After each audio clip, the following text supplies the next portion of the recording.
Bien, bonjour à toutes et à tous.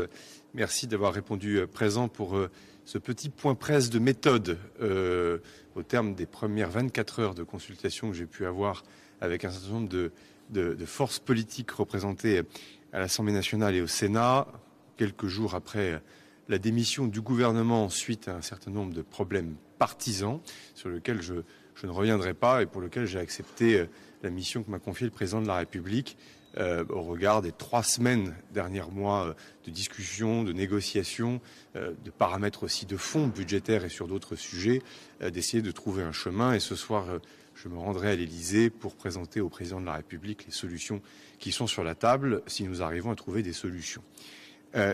Et de fait, si on voit beaucoup de choses dans la presse et beaucoup de commentaires dans la presse, notamment hier, j'ai de bonnes raisons de vous dire que, parmi les bonnes nouvelles, l'ensemble des consultations que j'ai pu avoir avec la présidente de l'Assemblée nationale, Mme Braun-Pivet, avec le président du Sénat, Gérard Larcher, avec l'ensemble des formations politiques, de l'UDI, de l'UIOT, des Républicains, de Place Publique, du MoDem, d'Horizon de Renaissance et d'autres, qu'il y a une volonté d'avoir pour la France un budget avant le 31 décembre de cette année. Et cette volonté crée un mouvement et une convergence, évidemment, qui éloigne les perspectives de dissolution. Enfin, ça ne suffit pas. Il faut évidemment que ce budget comporte un certain nombre de paramètres qui permettent à la France d'avancer.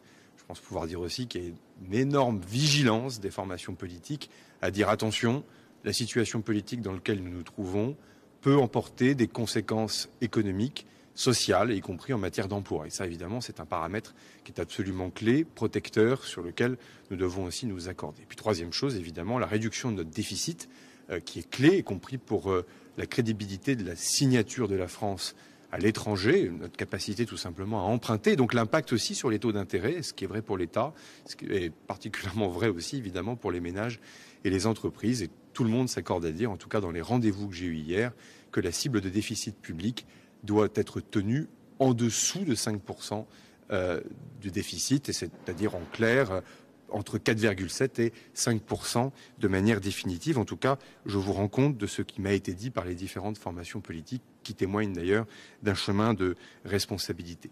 La Nouvelle-Calédonie, qui peut paraître loin de l'Hexagone, mais sur lesquels, vous le savez, des textes à prendre sont importants dans les jours qui viendront. Et malheureusement, la situation politique nous empêche de débuter les débats et l'adoption éventuelle de ces textes par l'Assemblée nationale et le Sénat. C'est un sujet de préoccupation majeur. Le troisième point, c'est évidemment la situation internationale au Proche et au Moyen-Orient, en Ukraine, la question sécuritaire, l'image de la France à l'étranger, où depuis plusieurs jours, évidemment, des interrogations dans différentes capitales se posent. Heureusement que la Ve République repose sur la solidité de la fonction présidentielle et de sa représentation à l'étranger et en Europe. En tout cas, il est clair qu'il nous faut sortir de cette situation. Ça veut donc dire aussi que cette volonté d'avoir un budget avant le 31 décembre de cette année oblige chacun à avoir capacité à avancer et aussi d'ailleurs pour permettre aux Françaises et aux Français d'avoir des élections municipales qui se tiennent dans les meilleures conditions.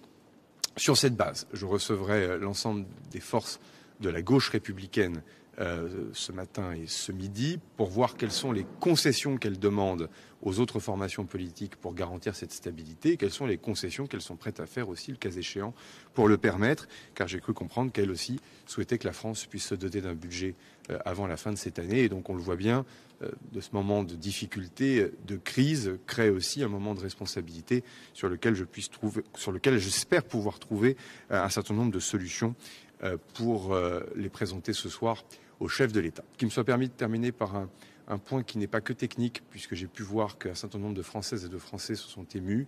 Il se trouve que les membres du gouvernement, lorsqu'ils quittent leurs fonctions, ont le droit à 3 mois d'indemnité lorsqu'ils n'ont pas de revenus par ailleurs. Il est évident que les ministres qui auront été ministres seulement quelques heures n'auront pas le droit à ces indemnités. J'ai décidé de les suspendre. On ne peut pas vouloir faire des économies si on ne maintient pas par ailleurs une règle d'exemplarité et de rigueur dans la suite des autres décisions que j'ai pu prendre. J'aurai l'occasion de me réexprimer ce soir, après ou avant m'être rendu le cas échéant à l'Élysée à la rencontre du chef de l'État. Merci beaucoup.